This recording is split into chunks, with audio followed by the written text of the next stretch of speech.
Greetings all, this is Hairy Nick. How's everyone going out there? It's been a little bit of a while since I've spoken about some Star Wars tabletop news here on the channel. I've been a bit unwell, but everything sort of led to this point where I'm now sort of well enough to make a video, and there's just been so much news that's happened that I thought, I better go ahead and do this and get this done tonight so we can chat about all the fun stuff. Bit of Legion news, bit of X-Wing news. We'll start off with that X-Wing news. I know most of you here are interested primarily in X-Wing. Having said that, I do encourage all of you to hang around and see what's going on with Star Wars Legion, because it's a pretty awesome game. Just on that, I've had some people ask me, are you going to keep covering Legion, that kind of stuff? And I did towards the start of the game's life, but I've decided to sort of back away, mainly because engagement wasn't that great when talking about Star Wars Legion. People seem to be most interested when talking about X-Wing on this channel.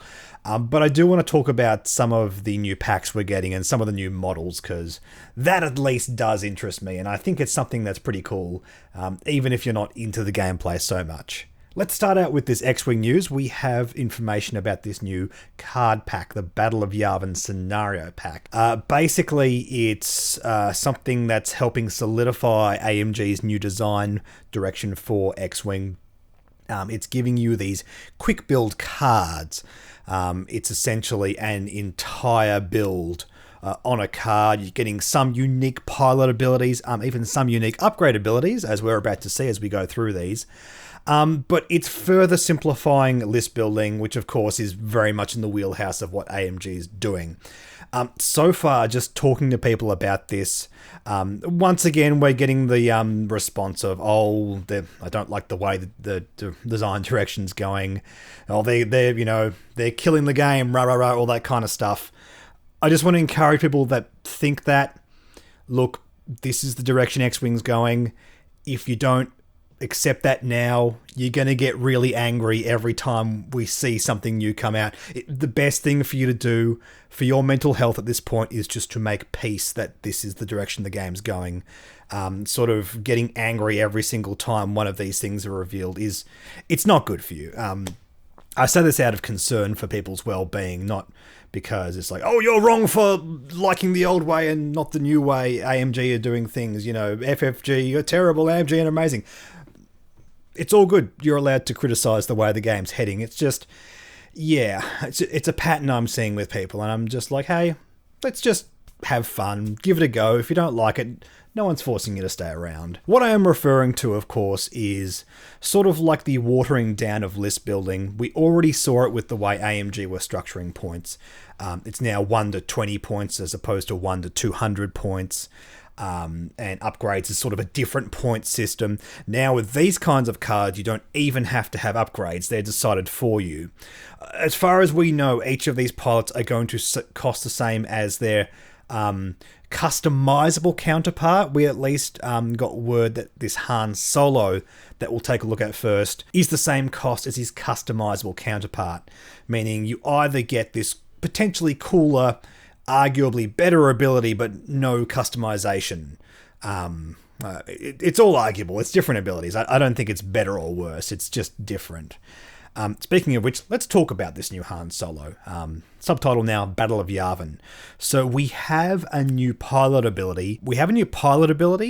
A new Solo baked-in ability, and a new ability on one of these upgrade cards, as in they've rewritten what the previous ability was on Chewbacca.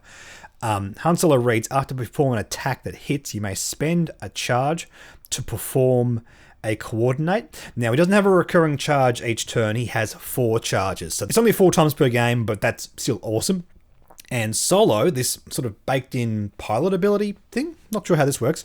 While you defend and perform an attack, if there are no other friendly ships at range 1 to 0, you may spend a charge to re-roll one of your dice. Kind of like a lone wolf ability, except the bubble's even smaller. And you've got to use the charge pool for both the pilot ability and this baked-in Solo ability. So that's kind of cool. That's very, very versatile.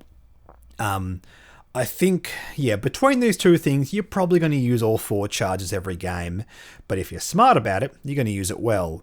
Now, Alongside this, you have the standard rig cargo chute, Millennium Falcon Rebellion title, L337's programming. Now, cool thing about this is this was only previously available on the Scum faction, so that's a nice little fun include.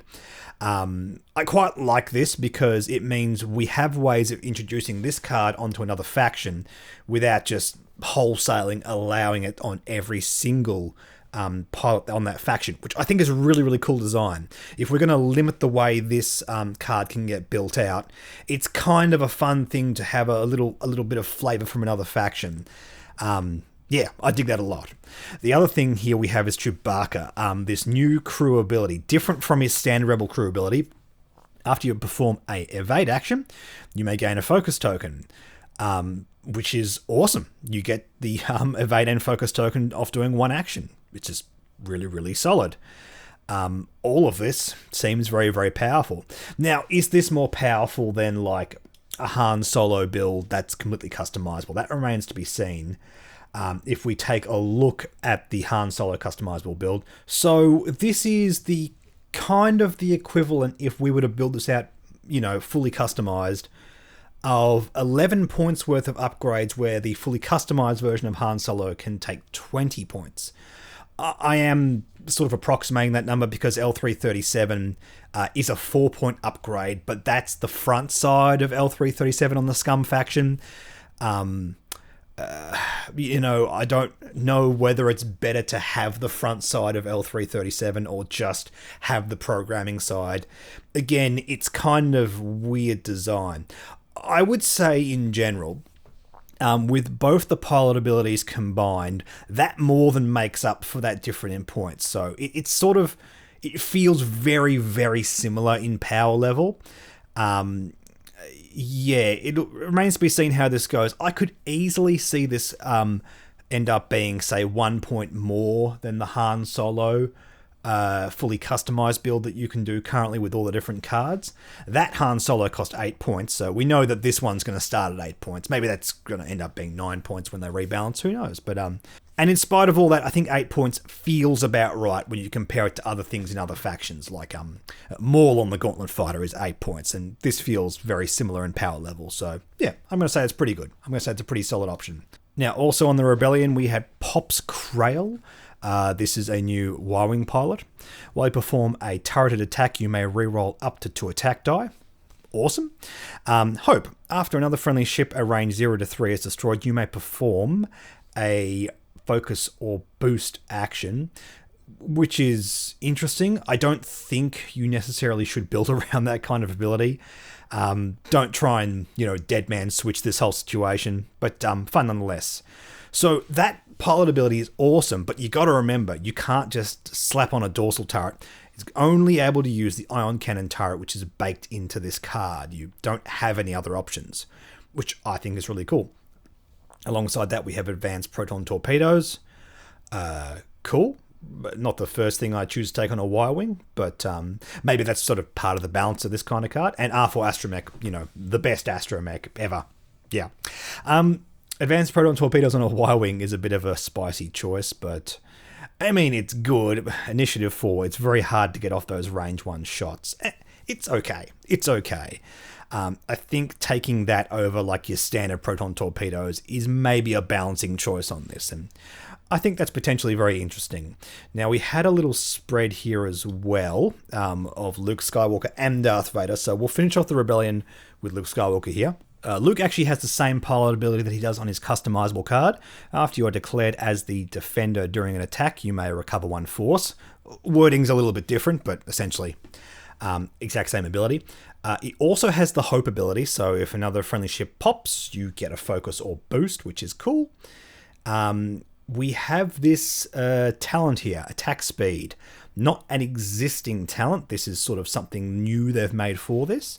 After you fully execute a 3 or 4 straight maneuver, you may boost using the 1 template. Cool. Instinctive aim is built in as well as the standard proton torpedoes. Of course, we got to get that flavor right. And R2-D2. Only thing here is we have a talent that currently exist in the game. Maybe this is a card AMG is going to be printing at some stage. Maybe it's just for this. I think either way it's pretty cool. Whether or not you take things like instinctive aim, like there's a few pretty strong choices for Luke. But again, we're sort of balancing that against the fact that, you know, he's got a pretty cool talent here alongside this hope baked in ability. And that all seems very, very cool. All right, let's jump over to the Empire. Talk about Darth Vader here. While you perform an attack, you may spend a force to change a blank result to a hit result. So we've borrowed the TIE Defender Vader ability, which seems pretty dope. It's also got an advanced targeting computer. While you perform a primary attack against a defender you have locked, roll 1 additional dice and change a hit to a crit. So it's not, you know, doing the dice math on that. If long as you're getting your locks out consistently, it's arguably better than the TIE Defender, but you've got to use actions for that. And it's not like this Vader has the action economy of the customizable Vader. But, you know, that seems to balance itself out. I really like the Defender ability on this. I think it's going to be fun trying to play around with this versus the customizable one, because both seem pretty compelling. Also, Marksmanship and Hate. Actually, 2 really good upgrades that I think there's a good argument to just take these anyway in the customizable build. So if you like this pilot ability better, you may as well just do that. And Afterburners for a bit more action economy, a bit more boosty action. Seems really strong. This Vader seems really good. Just worth bearing in mind, the customizable one does have 21 points worth of upgrades. So, you know, whether this is better, whether you really want to be taking missiles on this, I don't know. But I don't know. This is really flavorful and fun. I really dig it. This is a very aggressive style of flying Vader. Almost makes me want to try and fly Empire myself. Blasphemy. Okay, we have one more card revealed. This is Arden Versio in the TIE Interceptor. This time we have, before a friendly TIE at range 0 to 1 would suffer damage, you may spend 2 charges. If you do, prevent a hit or a crit. She has 2 recurring charges, so you can use this once every other turn. We also have sensitive controls baked in, so we don't have the option of just using the standard auto thrusters like regular TIE interceptors. So that's kind of cool. Interesting. That's a configuration, but it's not marked as a configuration on this card, which means maybe you can take other TIE interceptors without sensitive controls? Don't know. For those of you who don't know what I'm talking about, the rule is if you take a configuration on one type of ship frame, you've got to take it on all the types of ship frames. So if you put sensitive controls on one customized TIE interceptor, you have to put it on all the interceptors in your squad. But this one is not a configuration, it's just baked in. So it'll be interesting to see whether or not they allow for that. That seems like it's a bit annoying and confusing, but at the same time, it's just not marked on the card. So I don't think there's a good reason to allow it. I know there's been a lot of upgrades dumped into the game recently, but I can't find a reference of Fanatic. So Fanatic is not fanatical, not the first order upgrade. I thought that would have been a cool include if they put that on. But while you perform a primary attack, if you're damaged, you may change 1 eyeball to a hit result. Is that not just fanatical? Hang on, that sounds very familiar. If you are damaged. Oh, okay, They've swapped it up. Obviously, fanatical on a TIE Interceptor would just be bonkers because it just always works. Yeah, that's cool. That's cool. So fanatic and fanatical. They should have called it like Fanatical Mark 1 or Proto-Fanatical or something like that. I guess it works. That's kind of fun. I dig that. So that's all the information we have about that pack just now. The indication is it's going to have some kind of scenario play in it as well, which sort of, again, works into what AMG is doing with the game where they're, focusing more on different scenarios. Maybe the whole idea of it is to add maybe 2 more different potential tournament scenarios. So now there's more to pick from. That could be cool. Maybe they're going to do that in seasons and there'll be a pack of these every year and there'll be a couple of Yavin scenarios this season, a couple of, Battle of Endor scenarios in a year's time or something like that. Seems like a cool thing.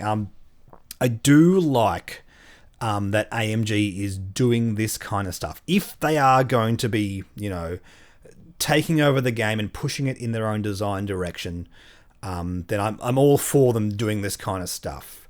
I do realize as I'm saying this, I've not actually been that open so far as to my thoughts of what AMG is doing with X-Wing. So now is a better time than any. My thoughts are, what they're doing with the game is fun and interesting and good design overall. I don't think there needed to be a change. It certainly didn't have to come at the cost of the livelihood of, all the base designers for both X-Wing and Legion and Armada and all that kind of stuff. I don't think those people deserve to lose their job. Alex Davies and all the rest of the crew. I think that sucks. And honestly, that is more important than anything that we're talking about here. We have to appreciate, people's livelihoods is more important than plastic little ships that we're playing with. What I will say, if AMG have been put in this situation by Asmodee or whoever the powers may be, and they are said, okay, now you are the guys you are the people that design X-Wing.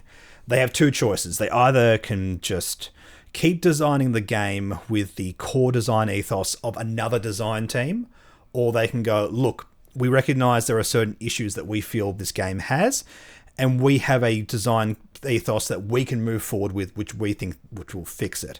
And I think if they genuinely believe that this is what they should be doing. So I'm all for these changes, given the situation that we're in. I don't think it's necessarily a good thing that the game has been put in this situation. I like what's happening in a vacuum. If you were to present to me X-Wing as if I'm a person that's never seen it before and show me the current rule set, I'd go, cool, this is awesome, I want to play this game. We only get into these arguments because we knew how good the game used to be, and the fact that it was guided by such a steady hand in FFG. That's my 2 cents. I think it sucks that the game was put into this situation, but I'm sort of glad in the direction it's heading in, nonetheless. That's all I'll say on this for now. All right, with that out of the way, let's talk about some Legion news. Now, I am not really the best person to talk to about the strategizing of Legion. From that side of the game, I'm really more into X-Wing. Legion, however, is an excellent game, and those of you who have not played it so far, not given it a go, I strongly recommend you give it a go. If you're sort of put off by the fact that you've got to paint your own models, again, I repeat, give it a go. It's so much fun. It's such a good game, and if you like the design of X-Wing, FFG or AMG or whatever, you will like Legion. And we do have some fun things for this game coming out really soon. In actual fact, in the next couple of days, we're going to get the Shadow Collective starter box set, as well as the various unit boxes for that as well, which has it's kind of like a scum faction for Legion. We've got the Pikes, we've got the Black Sun Syndicate, those awesome looking green skin dudes. I don't know what they're called, I keep forgetting, but they're awesome. They're awesome. Maul and Gar Saxon and all these characters, and you can sort of field your own sort of scum and villainy style faction on that, as well as putting these characters as mercenaries on other factions as well. It's a very cool way to do that. I think it's correct in Legion not to just make a scum and villainy faction like we do in X-Wing. It makes a lot of sense in X-Wing because faction identity isn't necessarily super important when we only have a small amount of characters on the table at once. And it would have been difficult to do this style of mercenary play in X-Wing with the kind of point structure we have, with the amount of models we have on the table. I really like the fact that they found a way to use these characters in Legion. I honestly didn't think it was ever going to happen, but I'm very, very glad to be proven wrong. Also in Legion, announced over Star Wars Celebration, we have a couple of new models coming out. We have Din Djarin and Grogu in a pack. It's definitely about time. It took way too long to get these characters into X-Wing. Really glad to see them coming in Legion. I love these little models. This little Grogu eating the frog is just adorable. It's not my first choice in terms of like a cutesy Grogu little. I would have loved Grogu holding like the cup of bone broth, just on looking whatever he was on looking. Like imagine that in the middle of a battlefield, just like Grogu going. That'd be friggin' adorable. But by the same token, him eating the frog is also adorable. I love the alternate sculpts. It does add a bit of value to these packs. Especially considering, we live in a world where we're able to basically just 3D print these characters. So I think it's important with AMG moving forward with their games that they offer some good value. Apart from the fact that, yes, they're offering all the game pieces and everything. And, if you want to play with these characters in Legion, you should support the company. I'm not saying just go and 3D print whatever the hell you want and go play it. But I think it's important, nevertheless, to offer a compelling product. Another really, really freaking adorable upgrade pack we're getting soon is Ewoks. So this is one of two upgrades that people have been asking for that are somewhat controversial. The other one being Gungans. We haven't got Gungans yet. And both Gungans and Ewoks sort of fall into that weird sort of space where people don't like them for whatever reason. Ewoks because, they're cutesy little teddy bears that helped destroy, one of the Empire's most powerful legion. And Gungans, of course, because of their association with Episode 1 and Jar Jar Binks and all that kind of stuff. I gotta say, maybe I'm biased, but I like, as just a general Star Wars fan, I like Ewoks more. When I, first came to watch the prequels, I was getting to that age, I think I was 12 or 13, where I was getting a little bit older, turning into a bit of an edgy teenager, and I wasn't sort of that endeared towards those kinds of characters anymore. Having said that, now that I'm an adult and I can make mature adult decisions, I think the Gungans are just fine. Issues with that movie aside, I think they're pretty cool, and that'd be a cool thing to add to Legion at some point. I gotta say, I didn't think Ewoks would work that well in Legion, but just looking at these models... by the way, Krabok, thank you for posting these. Massive shout out. I don't have the ability to travel to Star Wars celebrations myself, so down in the description below, I'll link to his videos and everything he's done talking about this subject matter. In fact, if you want to learn more about Legion and sort of from a strategic point of view, the way I talk about X-Wing, go to his channel and learn about that kind of stuff. I don't know how well we can see that. Is that gonna... I just myself finished painting up some Wookiees. And this is going to be a video coming out on the channel real soon.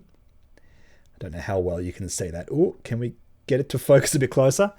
When I started playing Legion, I picked up the Empire and I got a few packs of it, and I got really burned out painting all that white armor.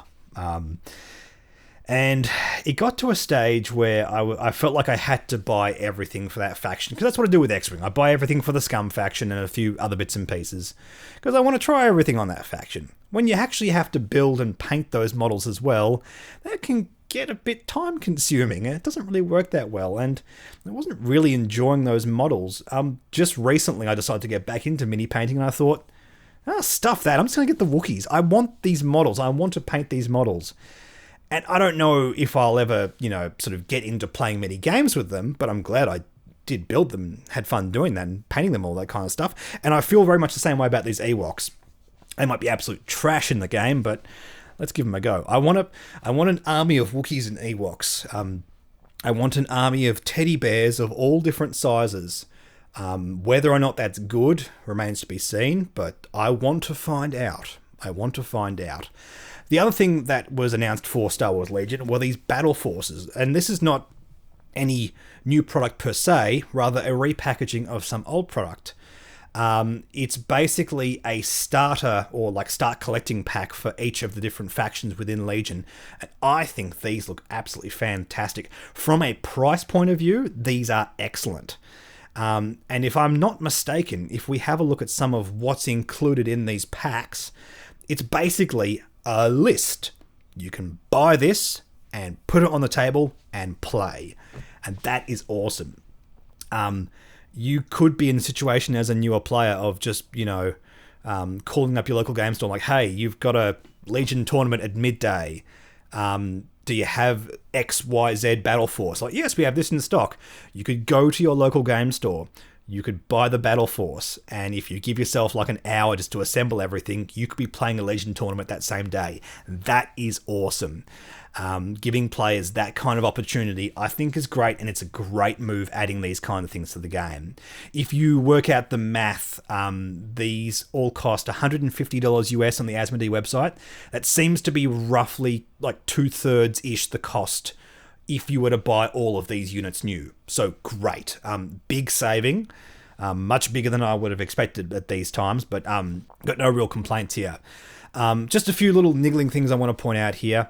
As far as we know, these aren't any updated sculpts or anything, so you're paying the same for like one of the new Republic or CIS boxes, which, you know, have all their models on sprues, as opposed to the Rebel and Empire ones, which won't be on sprues, so they're going to be like sort of lesser quality plastic. Hope I'm wrong there. If that has been announced and I just missed that, please tell me in the comments. I'm very curious about that. Also, one more complaint I have here. Both the Empire and Separatist boxes come with a commander that you get in the core boxes. The Empire comes with Vader and the Separatists come with General Grievous, which means, you know, there's a good chance as a player you'd already own those commanders, which kind of sucks. Look, as I was saying, it's still good value to get this stuff anyway. Like, even if you've got to just eat the fact that you're buying another Vader, you're still saving money overall. Like, you're still getting a good deal if you wanted all those other units anyway. So I guess that's okay, but I just wish they included different commanders. Like, maybe the Separatists could have got Darth Maul or something like that. Empire could have got Veers or Krennic or something like that. There were some good options there, and I don't know, maybe they just want to sell these boxes with the flashiest commander possible. And I also do appreciate the fact that these are not necessarily aimed at already entrenched players. They want to aim it at completely new players, as, you know, people in that exact scenario I was talking about before. So these look awesome. Wish they came with some updated sculpts, especially Princess Leia, but whatever, that's all good. Great value, really, really good value. If you want a quick way to build up one of these forces, go ahead. Or if, like me, you're already a player that owns a few upgrade packs, you want to get into, like, for example, I have the OG core set with Rebel and Empire, and I'm like, ooh, I really wanted to play Republic at some stage. I could buy Anakin's 501st. That's pretty cool. I've got a bunch of Wookiees. I could play a pretty dope Republic list. Shouldn't talk myself into this. But I just wanted to sing the praises of AMG here. I think this is a fantastic set of products. And yeah, it's just great. It's just great. Also, that Shadow Collective sort of start collecting set's meant to be part of the same family of things. And also, that is very good value in that same vein. That's $70 US on the Asmodee website. Again, seems to land at a pretty competitive price point if you work out, you know, what everything that comes in the box. Great opportunities to pick up lots of little plastic men. That's all the news I have for now. Hope you all find something exciting from all this to get hyped about. Stay tuned. Hopefully in the coming week or so I'll be able to get out this video of how to assemble and paint 10 Wookiees, because Wookiees are awesome and we should all own 10 Wookiees.